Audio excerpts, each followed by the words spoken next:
Thank you, everybody, for joining us today in the SAATH podcast. We're super honored and excited to bring a really special podcast episode with Representative Pramila Jayapal from Washington. Representative Jayapal was born in Chennai, India, and spent her early years in Indonesia and Singapore before immigrating to the United States at the age of 16. She earned her bachelor's degree from Georgetown and an MBA from Northwestern, but she truly is the embodiment of advocacy. A longtime advocate, Representative Jayapal became the first South Asian American in the Washington State Legislature, and later the first Indian American and first Asian American to represent the state of Washington in Congress. As a former chair of the Congressional Progressive Caucus, she's championed healthcare access, immigrant protections, and other key priorities for Americans across this country. She continues to inspire political engagement across the South Asian diaspora, as exemplified by us today, and honestly, just beyond across this country. Thank you so much, Representative Jayapal, for joining us. We're super thrilled to have you here and to speak with you today. Well, it's so great to be with you and so exciting to see what you've done with SAATH. So congratulations. Thank you, thank you. It really wouldn't be possible without the trailblazing path that you and so many others have led. And I think that's kind of into the first question that we really have. What does it mean to you to be a South Asian woman who's leading progressive change in Congress, and what message do you have for the youth across this country who look up to you? Well, I want to tell all the young people that I don't think I ever thought I would be in politics. So, you don't have to know exactly where you're going to go, but I do think that I've always been committed to wanting to make a difference. And so, um, for all the South Asian young people that are out there to know that you have a path in politics, you can blaze trails, you can be involved, you can be a part of our democracy. And even if you're not running for office, you can work on campaigns and you can bring what is important to you as a South Asian American youth in America to the table and make sure that your voices are heard and that you're organizing for the kind of world that you want to live in. That is all possible. Oh yeah, thank you so much, Representative Jayapal. And I mean, you are that trailblazer and that role model that we have to tell us that we belong in politics. We deserve to be here. And so a lot of the talk within, especially like South Asian youth, but generally in the Democratic Party, is what happened in 2024, and how can we come back from that. And so a lot of the talk is about like economic issues like inflation and deindustrialization. And we've heard you say this so many times in the past. We completely agree that the Democratic Party is lagging behind in populist issues, talking about like the economic issues that affect the working class.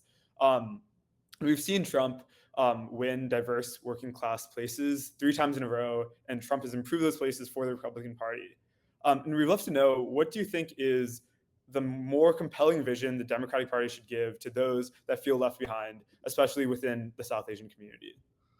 Well, I think overall, we have to recognize we didn't just lose the election this last time. We've been losing for more than a decade. I mean, I've seen these shifts of young people, of people of color, of South Asians, of so many different groups shifting away from us because they didn't feel like we were actually fighting for them. And so I think that we have to be willing to say, not just say that we're fighting for people, but actually to do the things we promised once we get into office. And I think we have so much wealth inequality in this country. We have so much lack of opportunity for people just to have a roof over their head, not live with your parents, be able to afford your own home or your car or have a good paying job or even think about starting a family down the road. That doesn't exist anymore today. There's so many people who look at the planet and say, you guys really screwed this up for us. And now we're stuck with this planet that isn't going to be here for our kids, much less for us. And so those are all the issues that animate people. And I think a lot of people have looked at the Democratic Party and said, you didn't fight hard enough. You took money from billionaires and corporations with one hand, and then you said you were going to do things, but you never raised the minimum wage. You didn't make sure that we could collectively bargain. And you didn't keep jobs here in the United States, which is, a lot of this started when we were embracing sending jobs overseas to make things cheaper. Well, that hurt us with working people. So I think we've got to stand up for that genuine social and economic opportunity for everyone. And we've got to be authentic about being willing to fight for it, not for the billionaires, not for the big corporations, but for regular folks to be able to have a system that's not rigged against them. And I think if people believe us on that, and if we actually deliver on that, then we can start to win people back again. Yeah, I mean, that's definitely a great point. I think so many young people feel left behind, as demonstrated in the way that Gen Z is sort of splitting in half, right? You Yeah. see a group that graduated COVID before high school lean to the left, but that group that graduated high school after COVID is shifting to the right at a dramatic rate. And we've seen those losses, whether it be college campuses, young high schoolers, or even a little bit older who just started to enter the workforce. I think that it's hard for people to do that. Yeah, and I think because we didn't really acknowledge, first of all, we have to talk to young people. The Democratic Party for too long has just said it's okay that 80 million people, many of them young people, don't vote. We're not even going to try. We don't need them. I think a lot of young people have said to me, the Democratic Party as a whole sometimes makes young people feel like they're crazy or something. They're too idealistic. They, have unrealistic ideas. They want universal health care. Oh my God, how could that be? And I think that we have to actually speak to people with respect and say, we want your votes. And it's not transactional. It's not just 2 months or 3 months before the election and then we forget about you. It's actually every single day. We're listening to people, we're working with people, we're organizing, and we're saying we respect you. And I think for South Asians, we are a significant voting bloc. And I don't think that the Democratic Party has done a particularly good job of, even though we have always been a Democratic bloc, of reaching out to us, of understanding what we bring to the table, of actually speaking to the many different languages and cultures that we have, even within the South Asian community. Um, I think a lot of times that's just ignored, and people expect that we've always been a Democratic base, so we're going to continue to be one. And I don't think that's the case. We actually have to work for people's votes and for people's respect. Yeah, that makes a lot of sense, and we completely agree. And kind of going into this conversation about like what the Democratic Party stands for, we're curious to see like what perspective do you have on like how the Democratic Party should brand itself, and also what political period we're going into. And to kind of give you some context, right? Like we saw that like Biden passed a good amount of like progressive policies. And you said it yourself, like we made progress. I mean, there's some stuff about childcare, some stuff about like reindustrialization. And also just like investing in infrastructure and like housing. But what do you think the vision of the Democratic Party should be? And this kind of goes off of like, a lot of the stuff about Ezra Klein and abundance and like this new period that we should go into. What is the vision that you think like Biden kind of missed out on that the Democratic Party should portray for the Yeah. average? Well, I think he did a lot, but the problem was he didn't do the things that would change people's lives immediately quick enough, right? The problem with our election cycle is it's a 4-year cycle. And if you wait until the last year to have benefit come to people, it's too late. I mean, we have already been in this incredible income and wealth inequality in this country where the top 1% is getting the majority of wealth in this country. And we have, 120 million poor people in America. We have $220 billion of medical debt. We have student loan debt. And so I think that had we passed universal childcare, had we passed housing, had we, made sure that the rent was not so damn high across the country, those are the kinds of things that would have helped people to live their lives, and they would have felt it on day one. But instead, even with prescription drug pricing, some of the things didn't go into effect for a long time. Some of it was only for seniors, which is important, but we need universal benefits. And so I think that's the part that was really, by passing an infrastructure bill, we forgot to say people actually need to get to those jobs, and they need to be able to look after their families. They need to have hope that they can go to college without debt, all of those things. Some of those things came very late. And I just think our vision has to be clear that we're not going to let the filibuster stop us from raising the minimum wage. We're not going to let the filibuster stop us from bargaining collectively and increasing the power of unions to fight back. We're not going to let the filibuster stop us from passing voting rights. We have to get rid of that filibuster. It's a Jim Crow era legacy, and it's stopping the kind of things that people really want us to do, like get money out of politics and pass expanded voting rights, universal health care, immigration reform. Those are all the things that people need to see now, and they need to not hear from us that there's some procedural reason that the Senate can't do these things, because we do pass them in the House, but then they die in the Senate. No, you perfectly said it. And I think that's where also a lot of young people have so much frustration with the process, right? Yeah. You see Congress in gridlock with congressional shutdowns or government shutdowns even looming over our head every few months. And what seems like there's a new reconciliation bill or the big, beautiful bill every other week. It seems like we have a new piece of policy. And I think on that vein, I kind of wanted to ask you, is there any policy that you've introduced or advocated for, or something that's floating around in Congress right now that you think young people across the country should be aware of? I think it's hard with this news cycle to figure out what's right and what's wrong and what they should care about. Yeah, well, one thing is I'm the ranking member, I'm the top Democrat on the immigration subcommittee, and I think young people really care about immigration. We have, of course, dreamers who need to have a path to citizenship. We have H-1B, the kids of H-1B holders who are aged out and can't stay. I mean, immigration is a hugely important issue to the South Asian American community, and so that's definitely one piece that I have a lot of bills around: immigration reform, civil rights, not detaining people without due process, all the things that are happening right now where people are just getting snatched and disappeared on the streets by masked people, men, just because they're immigrants, even if there might be US citizens or legal permanent residents or on a work visa. I also have a bill I'm really proud of because this is SAATH. I'll say my South Asian Heart Health bill, because this was a bill that's gotten bipartisan support. We've passed it a number of times in the House. It stalled going into the Senate, but it came from realizing that South Asian Americans are 4 times more likely than any other population to have heart disease. And I had no idea about that, but my legislative director's mom died of heart disease, and I started looking into it.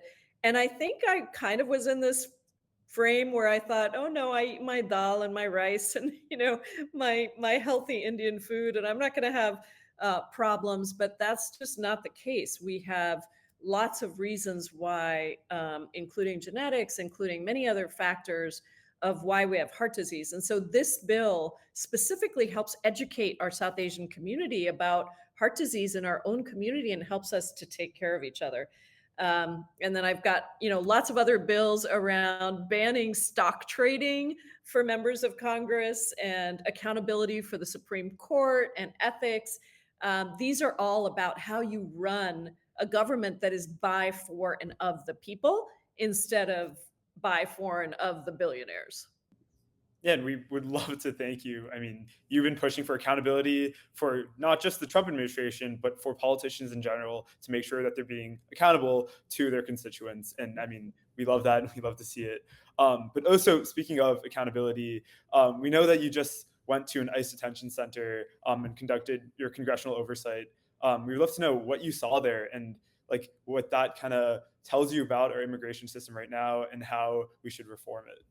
Well, this is the issue I've worked on for 20 years before coming to Congress. And actually, when I was an activist on the outside as the executive director of the largest immigrant advocacy organization in my home state of Washington, we wrote the first report on accountability at that ICE detention center, human rights abuses at the Tacoma Detention Center. And so I have been working on this for a long time. And what I will tell you is that our immigration system desperately needs to be modernized. It needs to be updated because it hasn't been in 30 years. So a lot of the quotas and the rules and the regulations and the categories that, by which you can come in are 30 years old. And then add into it that Republicans have demonized and vilified immigrants, and that Democrats have sometimes run away from the issue instead of really standing up and fighting for it and making sure people understand. We have a system that just doesn't work. We don't have enough legal pathways for people to come in. We don't have enough judges and the courts and all of those things that need to be done.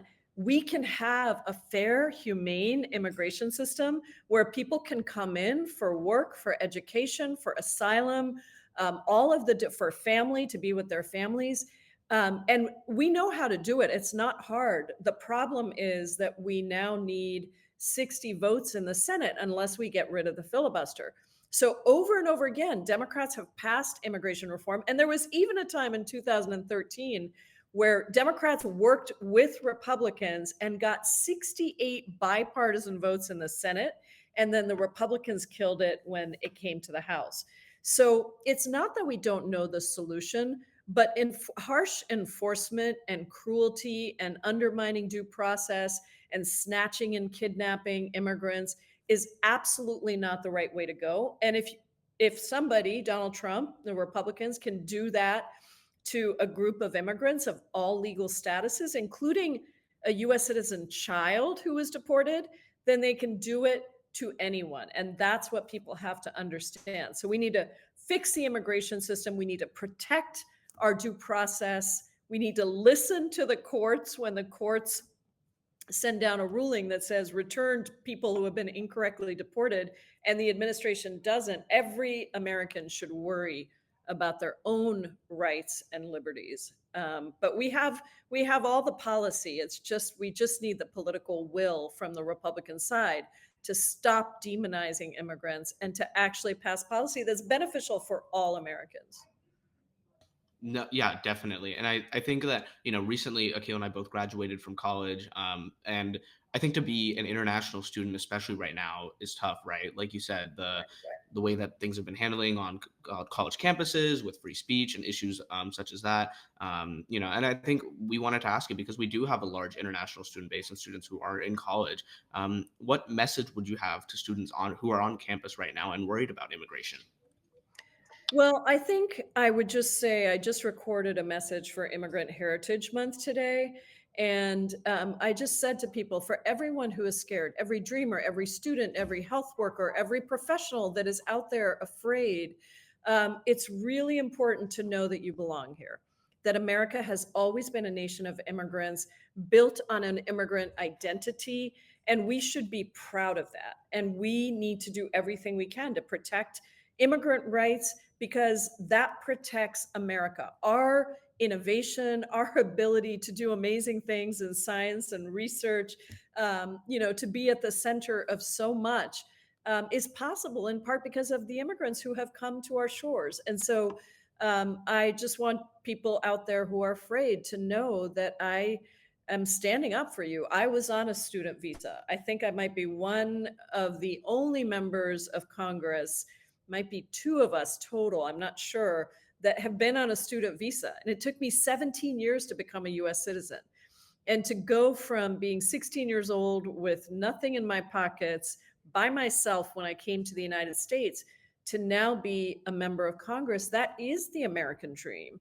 And it should be available to all immigrants who come here, as well as to Americans who live here, to be able to have that better life. And we have to do everything we can to protect Americans by having a fair and humane immigration system and to protect immigrants who are part of building that amazing, beautiful America. Yeah, you're definitely right. And I mean, you also are the embodiment of the American dream for like all South Asian youth. And so just kind of talking about the youth perspective, a lot of what we talk about here at SAATH is this Gen Z split. We're seeing a lot of Gen Z being influenced by right-wing narratives, like the Joe Rogan podcast and other TikTokers that are really pushing these socially conservative ideas into the minds of a lot of youth. And so we would love for you if you could have a message to give to these young South Asians of how to get more politically involved and how to fight against these right-wing narratives that are, pushing a lot of the youth against like liberal social policies. Yeah.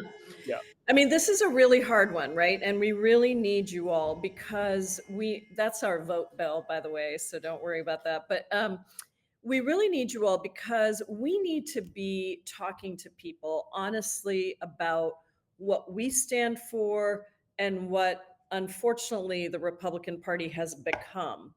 There are, it used to be that we might have had differences in political opinions, but there wasn't cruelty. We all stood up for the Constitution. That's not the case today. And so we have to be everywhere that people are and talking to people about what they are trying to do, which is to demonize immigrants, to destroy opportunity for working families and poor families, to give tax breaks to the wealthiest billionaires, to encourage, just all of this corporate concentration of power and dictatorial power to take away our freedom of speech, to say what we want or what we believe, which has been one of the biggest things of American democracy. That's what they're about. Now, people can run away from that, but we also need them to run to us. And what I will say is that for the first time, I feel like Democrats are recognizing what a hole we've dug ourselves into. And there is more and more recognition and desire that we want to fight for people. And we need generational change. We need young people running for office. We need people who are going to be enthusiastic and standing up and rejecting corporate PAC money like I've always done since I was first elected, and making sure that we are actually working for people to have better lives. And so I know it might feel tempting to just throw in for the other side when the whole system feels rigged. It's like, well, I don't like you, and so maybe I'll give this one a try. But I would just say, look at what they stand for. There is a cruelty and a meanness, and don't get fooled into thinking that this is going to make life better for you, because it's not. And you can see it in the bills that they're passing, which aren't about lowering prices and costs for young people, or lowering housing costs, or helping you to buy a car, or whatever it is that might be your dream or your opportunity. It's all about the billionaires and the millionaires. Yeah, definitely. And I think, these billionaires and millionaires, they're so out of touch with, I think, what the average American or the average South Asian is really looking for in their life, or even experiences on a daily life, right? Yeah. Like, I don't, there's no real relation between me and the guy who earns $1 billion and what I live in my life here in Georgia or here in another state, right? And I think Right. that you really hit that on the, hit the nail on the head on that one. So with that, I kind of just want to ask you, is there, this is not a very political question, but is there a recent piece of Desi art or a TV show or a movie that you saw recently that you kind of want to shout out that you think, people would be able to talk about with you? Well, let's see. I love Mindy Kaling. And I wish that her show had another season, because I binge watched the last season. But there's another show called, I think it's called The Resident. And I'm going to just admit that I like these medical dramas. But what was really cool is that The Resident was a Desi, was an Yeah. Indian American, I think Indian American, or was it a Canadian show? Now, Dr. Pravesh, right? I think. yes, Dr. Yeah, yeah, Pravesh, yeah. Yeah, yes. yeah. I see the clips on my TikTok all the time. So I'm really tuned into The Resident. It was really great because there was some cultural stuff that they brought into, Yeah. just around how people saw him, and some people didn't want to have him as a doctor, and then his relationship with his parents and the generational differences, all of that. So I kind of got hooked on that show. But I can't think of, I just haven't had a lot of time to watch a lot of things recently, but I'll take recommendations because I'm always looking for the best things that are out there. So you guys will have to tell me what I can binge watch next on the plane rides back and forth. No, I see. I think I'm like a sucker for the movies that I grew up watching. So I will always watch an Amir Khan movie. Like Three Idiots is like a go. I thought, I see. You're asking me about before. Well, I have to say Lagan. It's got to be Oh, my Ragan is favorite amazing. of all Yeah, time. yeah, yeah. Love, love, love that. Yeah. Yeah. I remember growing up, it was like seventh grade, and the first ever Hindi movie that like we watched in my school was Lagan. And everyone's like, why is it 3.5 hours long? But by the end of it, everyone was like, can we keep watching more? Right? I thought the same thing. Like, it took me a while to watch it because it was so long, but then I realized pretty quickly that I wanted it to keep going. I think I probably could have had an even longer Right. movie. They could have made that cricket match way longer. It was already dramatic. I think the ball Yeah. was in the air for a minute straight, but they could have kept Yeah. it going, I think. It was funny. I was out for a walk the other day, and there was a farmer's market here in DC, and there was a farmer's market, and there was a lovely African American guy who had a started telling me about how the only thing he does is watch Hindi movies. He's like, I just love the Hindi movies, like all the dancing, and then there's a tree that comes out of nowhere and somebody's hiding behind the tree, I just, no matter where I go in the world, I hear that, right? Because Bollywood is such a big industry. But it's not just Bollywood, it's also a lot of the art films that come out that are pretty Yeah. amazing, in so many different languages as well. Yeah, well, I mean, if you have any recommendations, please let us know. We're always trying to figure out more South Asian culture to to indulge in. But that is a wrap on today's conversation with the incredible Representative Pramila Jayapal. So thank you so much, Representative Jayapal, for reminding us why South Asians belong at every table where decisions are made. And if this episode got you fired up and ready to take political action, share with your community, your family WhatsApp group, your neighborhood auntie, everyone you can. Use your voice, and remember, you always have the power to create change. Join SAATH. Join SAATH, everybody.